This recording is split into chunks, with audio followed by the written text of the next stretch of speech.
여러분 상상해 보십시오. 한양 저작거리 좁은 골목에서 떡을 팔던 젊은 과부가 하루아침에 왕후가 되었다면 믿으시겠습니까? 그것도 임금님이 직접 찾아와서 데려갔다는데 말이지요. 조정 대신들은 발칵 뒤집혔고 온 한양이 떠들썩했습니다. 도대체 그 과부에게 무엇이 있기에 임금님이 그토록 마음을 빼앗긴 걸까요? 떡막? 아니면 그 이상의 무언가? 오늘 제가 들려드릴 이야기는 신분을 뛰어넘은 사랑과 정성, 그리고 놀라운 반전이 숨어있는 진짜 조선 야담입니다. 자, 그럼 지금부터 시작하겠습니다. 때는 조선 중기 한양 종로 한복판 저작거리였습니다. 그곳에는 떡 장사로 근근히 살아가는 젊은 과부가 있었지요. 이름은 김씨 부인, 나이는 28. 남편을 역병으로 잃고 홀로 7살 난 아들 보기를 키우고 있었습니다. 떡 사려. 따끈따끈한 송편 있소. 인절미도 있고 백설기도 있소. 김씨 부인의 목소리가 아침 저작거리에 울려 퍼졌습니다. 그 목소리에는 애절함과 간절함이 섞여 있었지요. 그녀의 손은 늘 밀가루와 쌀가루로 허옇게 물들어 있었고 얼굴엔 고생의 흔적이 역력했습니다. 하지만 그래도 눈빛만은 맑고 정직했지요. 새벽 4시부터 일어나 쌀을 불리고 시루에 쪄서 떡을 치대고 그렇게 만든 떡을 광주리에 담아 저작거리로 나왔습니다. 아주머니, 떡 하나 주시오. 여기 인절미 한 접시 포장해 주시오. 손님들이 하나둘 모여들기 시작했습니다. 김씨 부인의 떡은 소문이 자자했거든요. 정성껏 만든 떡은 맛도 좋았지만 무엇보다 정직한 장사로 신뢰를 얻었습니다. 어머님, 제가 심부름 다녀올게요. 어린 보기가 떡 광주리를 들고 이 집 저 집 배달을 다녔습니다. 비록 나이는 어렸지만 보기는 어머니의 고생을 너무나 잘 알고 있었습니다. 보가, 너무 무거운 거 아니냐? 어머니가 들게. 괜찮아요, 어머님. 저도 이제 힘이 세졌어요. 보기에 가느다란 팔뚝에 힘줄이 서는 게 보였습니다. 아직 어린 나이에 너무 무거운 짐을 지고 다니는 게 안쓰러웠지만 김씨 부인은 아들의 효심을 막을 수가 없었습니다. 하루는 보기가 배달을 마치고 돌아오는 길이었습니다. 좁은 골목길을 뛰어오던 보기가 그만 돌부리에 걸려 넘어지고 말았지요. 으악! 쿵! 하는 소리와 함께 보기의 무릎이 땅바닥에 찧었습니다. 피가 배어나오기 시작했습니다. 아이고 보가, 어쩌다가 이렇게 다쳤니?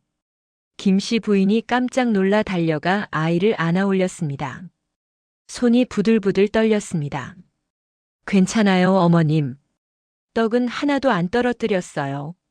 광주리를 꼭 안고 넘어졌거든요. 보기는 아픈 것보다 떡을 지킨 게 자랑스러운 듯 했습니다.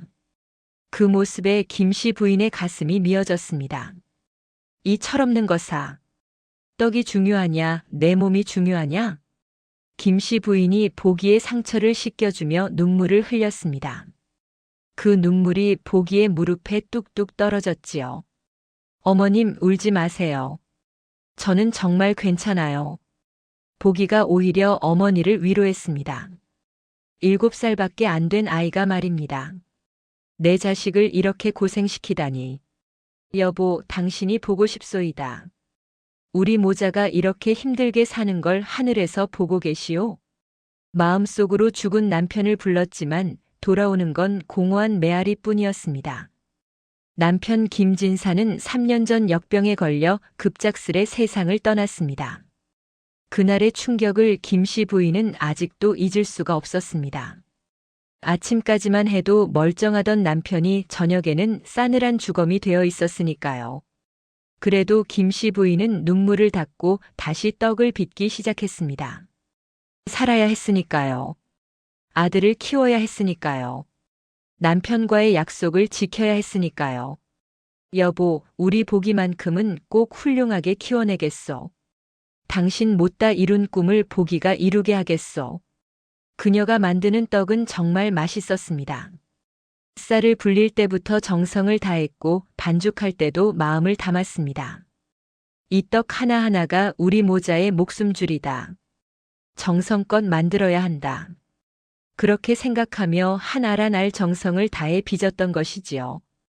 때로는 밤을 새워 떡을 만들기도 했습니다. 다음 날 큰 잔치가 있어서 떡을 많이 주문받은 날이면 말이지요.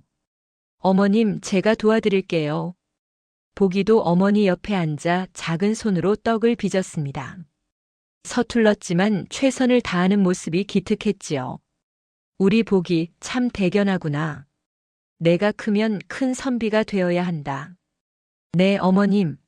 저는 꼭 과거에 급제해서 어머님을 편하게 모실 거예요. 모자의 대화를 들은 이웃 사람들이 눈시울을 붉혔습니다.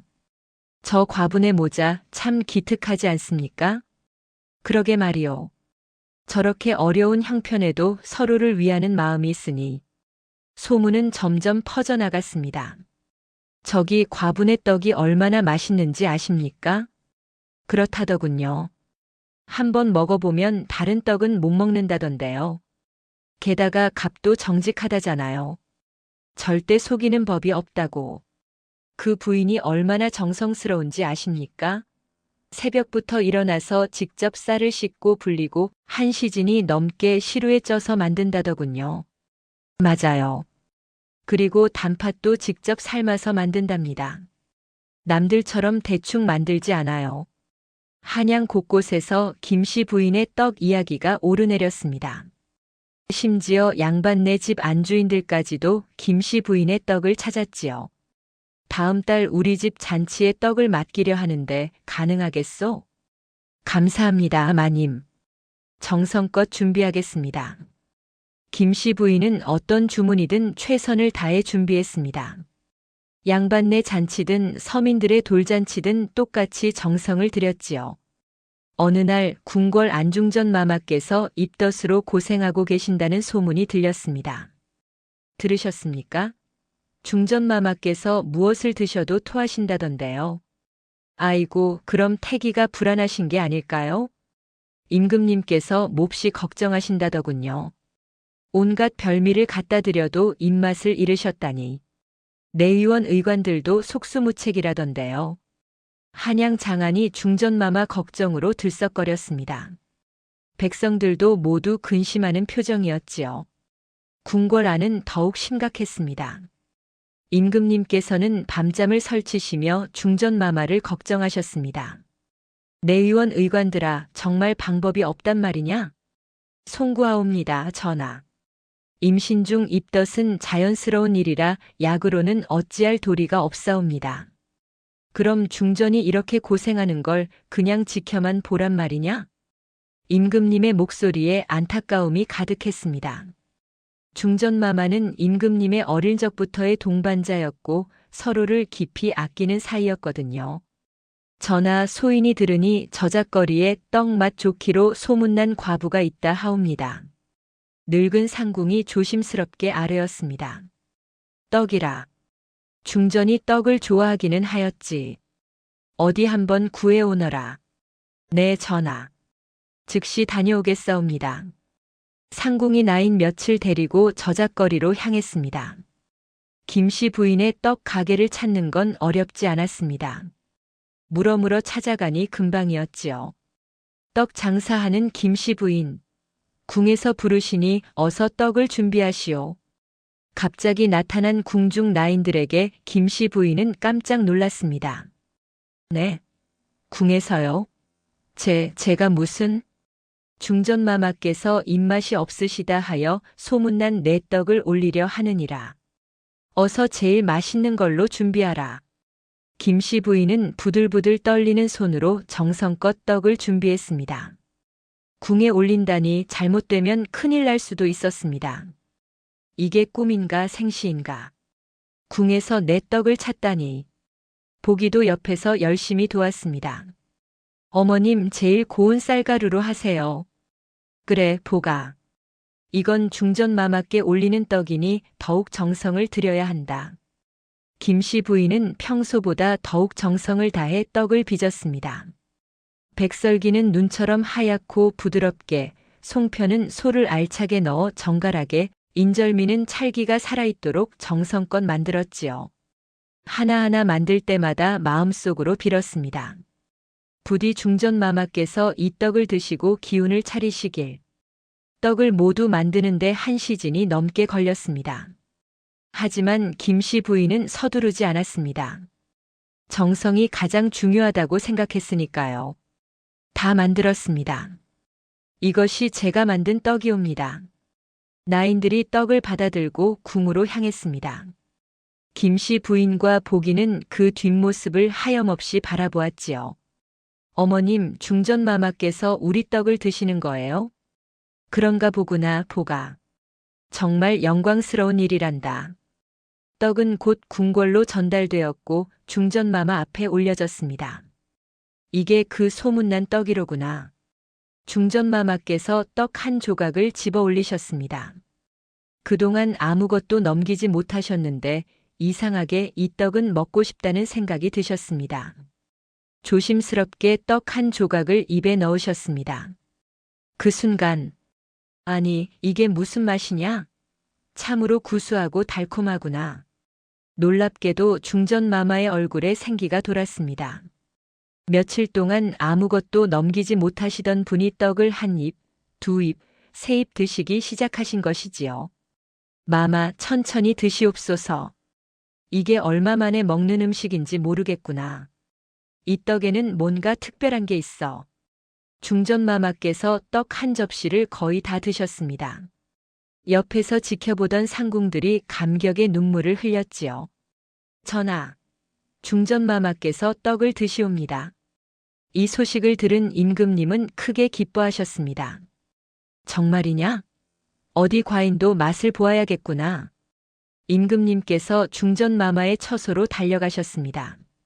중전마마께서 떡을 드시는 모습을 보시자 임금님의 눈가가 촉촉해졌습니다. 중전, 그대가 음식을 드시니 과인이 얼마나 기쁜지 모르겠소. 전하, 이 떡은 참으로 별미옵니다. 무엇인지 모르겠으나 정성이 느껴지옵니다. 임금님께서도 떡을 한 입 드셨습니다. 순간 임금님의 눈이 커졌습니다. 이것 참 범상치 않은 떡이로구나. 이 떡에는 정성이 담겨 있어.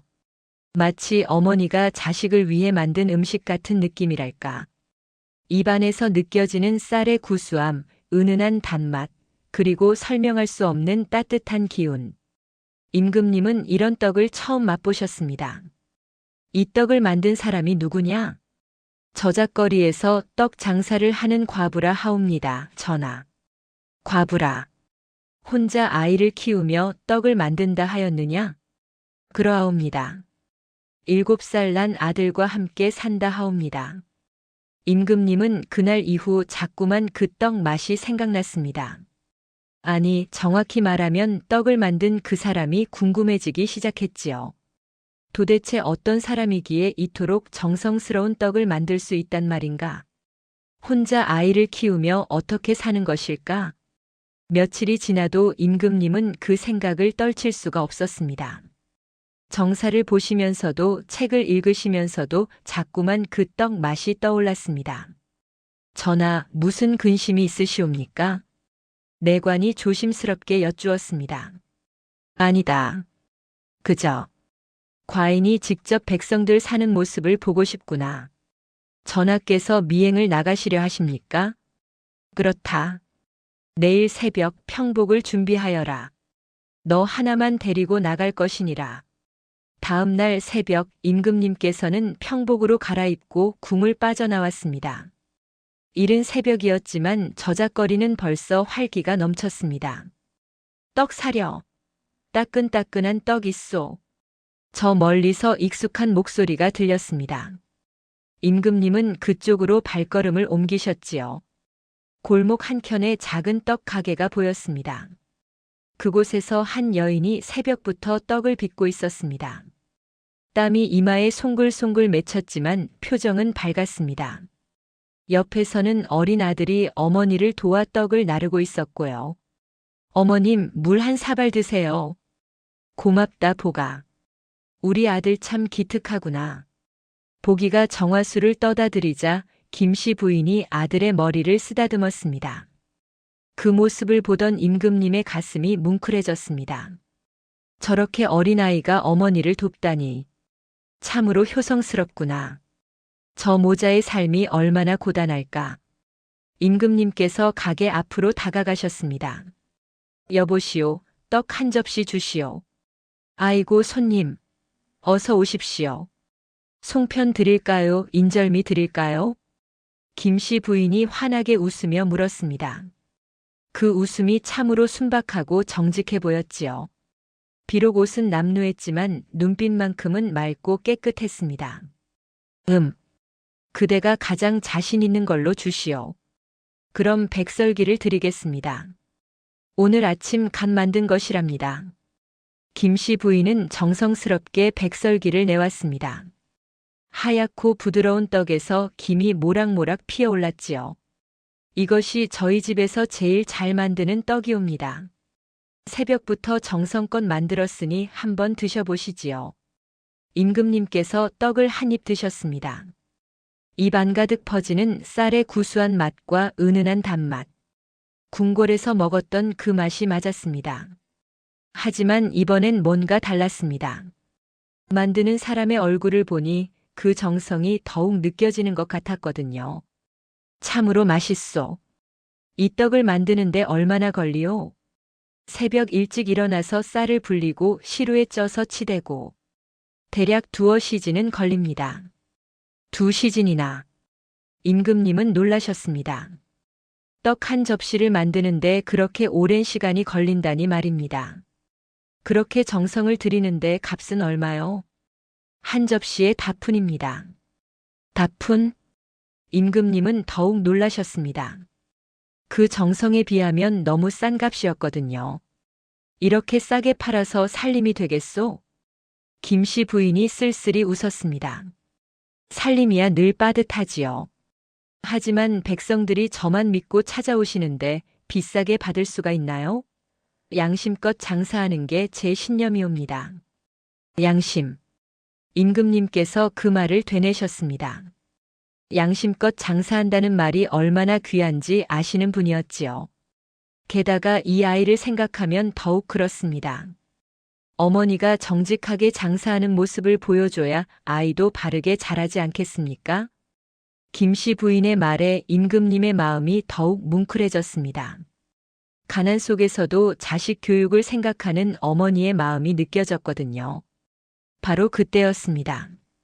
어머님, 저기 할머니가 떡값이 없으시대요. 보기가 헐레벌떡 뛰어왔습니다. 숨이 차서 헥헥거렸지요. 뭐라고? 그럼 어쩌지? 김씨 부인이 난처해하자 보기가 말했습니다. 제가 그냥 드리고 왔어요. 할머니가 워낙 배고파 하셔서. 어머님, 제가 잘못했나요? 보기의 눈에 눈물이 그렁그렁 맺혔습니다. 혹시 어머니가 혼낼까봐 걱정하는 표정이었지요. 아이고, 이 녀석아. 그래도 되겠니? 우리도 먹고 살기 힘든데. 김씨 부인이 걱정스럽게 말했지만 곧 아들의 머리를 쓰다듬었습니다. 하지만 잘했다.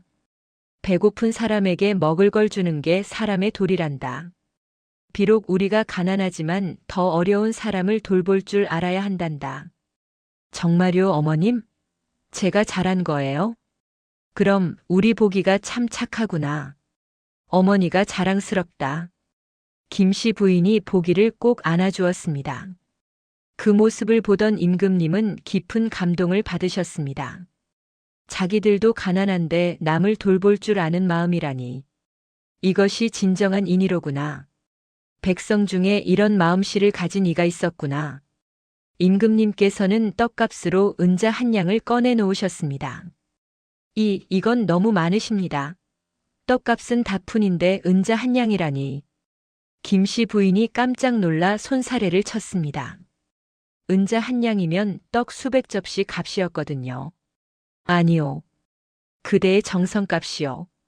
그리고 저 할머니께 드린 떡값도 포함된 것이요. 받으시오. 정말 감사합니다. 이 은혜 어찌 갚아야 할지. 보가, 어서 절 올려라.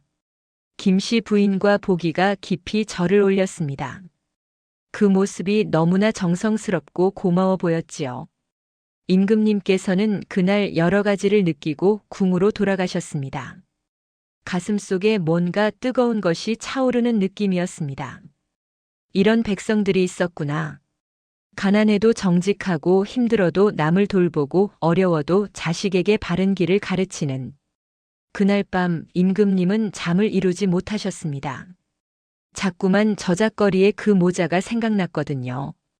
가난 속에서도 희망을 잃지 않는 모습, 서로를 아끼는 모습, 남을 배려할 줄 아는 마음. 그 모든 게 임금님의 마음을 움직였습니다. 저런 사람이야말로 진정한 군자로다. 신부는 낮을지언정 마음만은 높구나. 과인이 다스리는 백성 중에 저런 이가 있다는 게 얼마나 자랑스러운지. 며칠 후 임금님께서는 다시 미행을 나가셨습니다. 이번에도 김씨 부인의 떡 가게로 향하셨지요. 또 오셨습니까, 나리? 김씨 부인이 반갑게 맞이했습니다. 지난번 그 손님을 잊지 못하고 있었거든요. 그렇소. 그대의 떡이 자꾸 생각나서 말이오. 아이고, 감사합니다. 오늘은 송편을 만들었습니다. 드셔보시겠어요? 좋소, 주시오. 그날부터 임금님의 미행이 잦아졌습니다. 일주일에 두세 번씩, 때로는 매일같이 저작거리를 찾으셨지요. 그때마다 김씨 부인과 이런저런 이야기를 나누셨습니다. 차츰 서로에 대해 알게 되었고 마음이 통하기 시작했습니다. 남편은 어찌 되었소? 역병으로 세상을 떠났습니다. 그것도 아들이 5살 때. 어느 날 갑자기 열병이 나더니 사흘 만에. 김씨 부인의 목소리가 떨렸습니다. 아직도 그날의 기억이 생생했거든요. 홀로 아이를 키우기 힘들지 않소? 힘들지요. 하지만 이 아이만 보면 힘이 솟습니다. 이 아이가 제 희망이거든요. 남편이 남기고 간 유일한 보물이랍니다. 김씨 부인의 눈빛이 반짝였습니다. 보기를 바라보는 그 눈빛에는 사랑과 희망이 가득했지요. 보가, 인사드려라. 이나리께서 늘 우리를 도와주시잖니. 안녕하세요, 나리. 보기가 공손히 절을 올렸습니다. 허허, 참 기특한 아이로구나. 장래 꿈이 무엇이냐? 저는 커서 큰 선비가 되어 어머님을 편하게 모시고 싶습니다. 그리고 가난한 사람들을 도와주고 싶어요. 그 말을 들은 임금님은 크게 감동하셨습니다. 이렇게 어린 나이에 효를 아는 아이라니. 게다가 남을 돕겠다는 마음까지. 참으로 기특하도다. 그래, 훌륭한 꿈이로구나. 열심히 공부하면 꼭 이룰 수 있을 게다.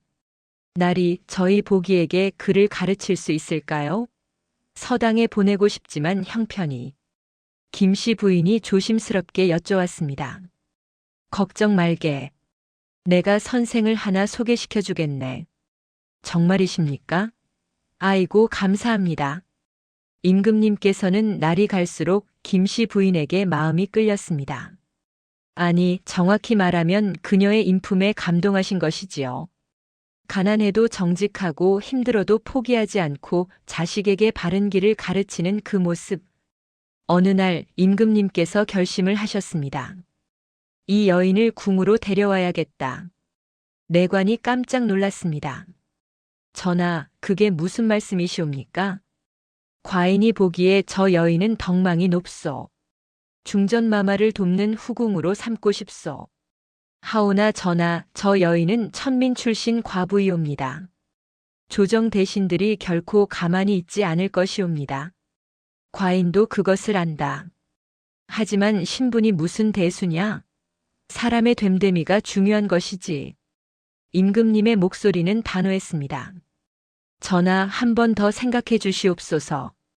이는 나라를 뒤흔들 일이옵니다. 그렇기에 더욱 해야 하는 것이요. 과인이 보여주고 싶소. 신분이 아니라 사람의 가치로 사람을 평가하는 세상을 말이요. 다음 날 궁중 나인들이 김씨 부인의 집으로 찾아왔습니다. 김씨 부인, 전하께서 부르시니 궁으로 들어오시오. 네. 제가요? 무슨 일로? 자세한 건 궁에 가시면 아시리다. 어서 준비하시오. 김씨 부인은 어리둥절했습니다. 보기도 겁에 질려 어머니의 치맛자락을 붙잡았지요. 어머님 무슨 일이에요? 어머님 데려가면 안 돼요. 걱정 마라 보가. 어머니가 다녀올게. 너는 이웃 아주머니 집에서 기다리거라. 싫어요. 저도 같이 갈래요. 결국 보기도 함께 궁궐로 향하게 되었습니다. 모자는 떨리는 마음으로 궁궐 대문을 지나갔지요. 아이고, 이게 무슨 일인가? 혹시 내가 죄를 지은 건 아닐까? 떡을 잘못 만들어서 문제가 생긴 건 아닐까? 김씨 부인의 머릿속이 복잡했습니다. 궁궐에 도착한 김씨 부인은 임금님 앞에 무릎을 꿇었습니다. 보기도 어머니 옆에서 함께 절을 올렸지요. 소인 김씨 전하를 뵙사옵니다. 고개를 드시오. 김씨 부인이 조심스럽게 고개를 들었습니다. 그 순간 그녀는 깜짝 놀랐습니다. 어라? 나리께서? 그렇소. 과인이 바로 이 나라의 임금이요. 김씨 부인은 너무 놀라 말을 잇지 못했습니다. 보기도 어머니 치맛자락을 꼭 붙잡고 눈만 껌벅거렸지요. 지금까지 저작거리에 떡을 사러 오던 손님이 바로 임금님이셨다니. 소인이 죄를 지었사옵니다. 전하를 알아보지 못하고 함부로. 아니요, 그대는 잘못한 게 없소. 오히려 과인이 감탄했소. 그대의 정성, 그대의 인품, 그대의 효심. 모두가 과인의 마음을 움직였소. 임금님께서는 김씨 부인을 일으켜 세우셨습니다. 그대의 떡을 먹고 중전마마께서 기운을 차리셨소. 그것뿐 아니라 과인이 직접 그대를 만나보니 더욱 확신이 들었소. 전하 무슨 말씀을? 과인은 그대를 궁으로 드리고자 하오. 중전마마를 돕는 소용으로 삼고 싶소. 김씨 부인은 귀를 의심했습니다. 자신 같은 천한 과부를 궁궐의 후궁으로 삼겠다니. 전하, 그럴 수 없사옵니다. 김씨 부인이 황급히 절을 올렸습니다. 소인은 그저 떡이나 파는 천한 과부이옵니다. 어찌 감히 궁궐에 들어올 수 있겠사옵니까? 신분이 무슨 대수요? 과인이 보는 것은 사람의 마음이요. 그대는 가난 속에서도 정직했고 자식에게 효를 가르쳤고 이웃을 돌볼 줄 알았소. 이것이야말로 왕실에 필요한 덕목이 아니겠소? 하오나 조정 대신들이 결코 용납하지 않을 것이옵니다. 천한 과부가 궁에 들어온다면 김씨 부인의 걱정은 현실이 되었습니다. 이 소식을 들은 조정 대신들이 발칵 뒤집혔거든요. 이게 무슨 패륜이옵니까? 천한 과부를 후궁으로 삼다니 조정의 채통이 서지 않사옵니다. 전하, 이는 선왕들의 가르침에 어긋나는 일이옵니다. 대신들의 반대가 거셌습니다. 영의정이 나섰습니다. 전하, 삼가 청하옵니다. 그 여인을 궁에 들이시면 안 되옵니다. 무슨 이유로 그러시오? 첫째, 신분이 천하옵니다. 과부는 천민이나 다름없사옵니다. 둘째, 과부의 재가는 법도에 어긋나옵니다. 이는 유교의 가르침에 반하는 일이옵니다. 셋째, 백성들이 뭐라 하겠사옵니까? 임금님께서는 단호하게 말씀하셨습니다. 영의정의 말씀을 다 들었소. 하지만 과인은 생각이 다르오. 전하, 신분이 천하다 하나 마음은 고귀하오. 과부라 하나 절개를 지키며 살았소. 백성들은 오히려 기뻐할 것이오. 하지만 대신들은 물러서지 않았습니다. 연일 상소가 올라왔고 조정은 떠들썩했지요. 전하, 제고하여 주시옵소서. 이는 나라의 근본을 흔드는 일이옵니다. 대신들의 반대가 거셀수록 임금님의 마음은 더욱 굳어졌습니다. 과인이 왜 이 일을 해야 하는지 보여주겠소. 신분이 아니라 사람의 가치로 사람을 평가하는 세상을 말이오. 김씨 부인은 괴로웠습니다. 내가 임금님께 누가 되는구나. 차라리 물러나는 게 나을지도. 어느 날 밤 그녀는 몰래 궁을 빠져나가려 했습니다. 보기를 데리고 조용히 문을 열었지요. 하지만 임금님께서 그 사실을 미리 아시고 막으셨습니다. 어디 가시려오? 전하. 소인 때문에 조정이 어지러우니 물러가는 게 도리인 듯 하옵니다. 아니요. 과인이 그대를 지키겠소. 임금님의 눈빛이 단호했습니다. 그대는 과인이 본 사람 중 가장 훌륭한 분이요. 신분 때문에 그 가치가 묻혀서는 안 돼요. 과인이 임금으로서 이것만은 지키고 싶소. 하지만 전하. 듣고 계시오. 과인이 왜 그대를 선택했는지 조정 대신들에게 말하겠소. 그들을 설득해 보이겠소. 며칠 후 임금님께서 조정 대신들을 모두 불러 모으셨습니다. 사헌부, 사간원, 의정부의 대신들이 모두 모였지요. 경들 들으시오. 과인이 왜 김씨 부인을 궁에 들이려 하는지 말하겠소. 대신들이 조용히 귀를 기울였습니다. 과인이 미행 중에 본 바로는 김씨 부인은 가난 속에서도 정직하게 살았소. 홀로 자식을 키우며 효를 가르쳤소. 배고픈 이웃을 도울 줄 알았소. 이런 덕목이야말로 왕실에 필요한 것이 아니겠소? 임금님의 목소리에 힘이 실렸습니다. 그뿐이 아니오. 그대들은 아는가? 중전마마께서 입덧으로 고생하실 때 유일하게 받아드신 음식이 김씨 부인의 떡이었다는 것을. 대신들이 술렁거렸습니다. 그 떡에는 정성이 담겨 있었소. 사람을 살리는 마음이 담겨 있었다고. 단순히 음식이 아니라 한 어머니의 정성이 중전마마를 살렸소. 임금님께서 이어서 말씀하셨습니다. 과인은 신분보다 마음을 보겠소. 그것이 진정한 유교의 가르침이 아니겠소? 공자께서도 말씀하시지 않았소? 군자는 덕으로 사람을 평가한다고 말이오. 영의정이 머뭇거리다가 입을 열었습니다. 전하의 뜻을 알겠사옵니다만 선례가 없는 일이라. 그렇기에 더욱 의미가 있는 것 아니겠소? 경들 만약 김씨 부인이 양반 출신이었다면 어찌하시겠소? 같은 덕목을 지녔는데 신분만 다르다면? 대신들은 대답하지 못했습니다. 임금님의 말씀이 옳았거든요. 더구나 그녀에게는 어린 아들이 있소. 그 아이의 효심은 과인도 감동받았소. 7살 아이가 어머니를 돕고 배고픈 이웃을 생각하는 마음을 가지고 있소. 그 모자를 보살피는 것이 과인의 도리요. 또한 그 아이를 훌륭하게 키워 나라에 쓸모있는 인재로 만드는 것도 과인의 책무가 아니겠소? 우의정이 조심스럽게 입을 열었습니다. 전하께서 그토록 말씀하시니 신들이 어찌 감히 막을 수 있겠사옵니까? 결국 대신들은 한 발 물러섰습니다. 전하의 성덕을 따르겠사옵니다. 다만 백성들의 여론을 잘 살펴주시옵소서. 고맙소 경들. 과인이 옳은 길을 가고 있음을 보여주겠소. 이렇게 해서 김씨 부인은 정식으로 궁에 들어오게 되었습니다. 소용의 품계를 받고 중전마마를 돕는 후궁이 된 것이지요. 아들 보기도 함께 궁에 들어와 궁궐 서당에서 공부하게 되었습니다. 총명한 보기는 스승들의 사랑을 듬뿍 받으며 쑥쑥 자라났지요. 김씨 부인, 아니 이제는 김소용이 된 그녀는 궁에서도 여전히 정성스러웠습니다. 중전마마께 정성껏 시중을 들었고 다른 궁녀들에게도 친절했지요. 무엇보다 떡 만드는 솜씨로 궁중 음식을 책임지게 되었습니다.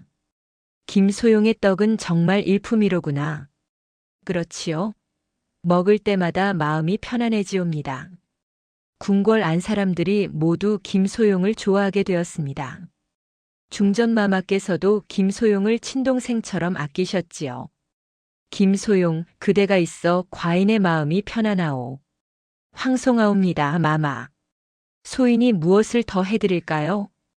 그저 곁에 있어주는 것만으로도 고맙소. 세월이 흘러보기는 훌륭한 선비로 자랐습니다. 과거에 급제하여 벼슬길에 올랐고 결국 어머니의 은혜를 갚았습니다. 어머님, 이 모든 게 어머님 덕분이옵니다. 어머님께서 힘든 가운데서도 저를 바르게 키워주셨기에 오늘의 제가 있습니다. 아니다, 보가. 이건 내 노력의 결실이란다. 어머니는 그저 내 옆에 있었을 뿐이야. 김소용은 눈물을 흘리며 아들을 안았습니다. 그 모습을 보던 임금님께서도 흐뭇하게 웃으셨지요. 과인의 선택은 옳았소. 신분이 아니라 사람을 본 것이 말이오. 김소용은 궁에서 가장 존경받는 분이 되었고 그 아들은 나라의 동량이 되었소. 한양 백성들도 이 이야기를 들으며 감동했습니다. 떡 파는 과부가 소용이 되다니. 임금님 참 훌륭하시네. 사람의 진가를 알아보시다니. 신분보다 사람의 마음을 본다는 게 이런 거로구나. 이 이야기는 오랫동안 조선 팔도에 퍼져나갔습니다. 가난해도 정직하게 살고 자식에게 효를 가르치고 이웃을 돌보는 마음. 그런 마음씨가 얼마나 귀한지를 보여준 이야기였지요. 김소용은 말년까지 궁에서 존경받으며 살았고 그녀가 만든 떡 비법은 궁중 음식으로 전해 내려왔다고 합니다. 보기는 훌륭한 정승이 되어 백성을 위해 헌신했고 그의 자손들도 대대로 나라를 위해 일했다고 전해집니다. 여러분, 오늘 이야기 어떠셨습니까? 떡 파는 과부에서 궁궐의 소용이 된 김씨 부인의 이야기 참으로 감동적이지 않습니까? 이 이야기가 우리에게 주는 교훈은 분명합니다. 사람의 가치는 신분이나 재산으로 정해지는 게 아니라는 것이지요. 정직하게 살고 정성을 다하고 남을 배려하는 마음. 그것이야말로 진정한 귀함입니다. 김씨 부인처럼 힘든 상황에서도 희망을 잃지 않고 자식에게 올바른 길을 가르치고 이웃을 돌볼 줄 아는 마음. 그런 마음을 가진 사람이야말로 진정으로 높은 사람이 아니겠습니까? 또한 임금님처럼 선입견 없이 사람의 진가를 알아보는 지혜. 그것이야말로 진정한 리더의 자질이 아니겠습니까? 여러분도 오늘 하루 누군가에게 따뜻한 마음 한 조각을 나눠주시면 어떨까요? 그것이 바로 김씨 부인이 우리에게 가르쳐준 삶의 지혜랍니다. 자, 오늘 이야기가 마음에 드셨다면 아래 구독 버튼 꾹 눌러주시고요. 좋아요도 함께 부탁드립니다. 알림 설정까지 해두시면 다음 이야기도 놓치지 않고 들으실 수 있답니다. 댓글로 여러분의 생각도 나눠주시면 더욱 감사하겠습니다. 어떤 부분이 가장 감동적이셨나요? 여러분도 비슷한 경험이 있으신가요? 다음에도 더 재미있고 감동적인 조선 야담으로 찾아뵙겠습니다. 여러분, 오늘도 건강하시고 행복하세요.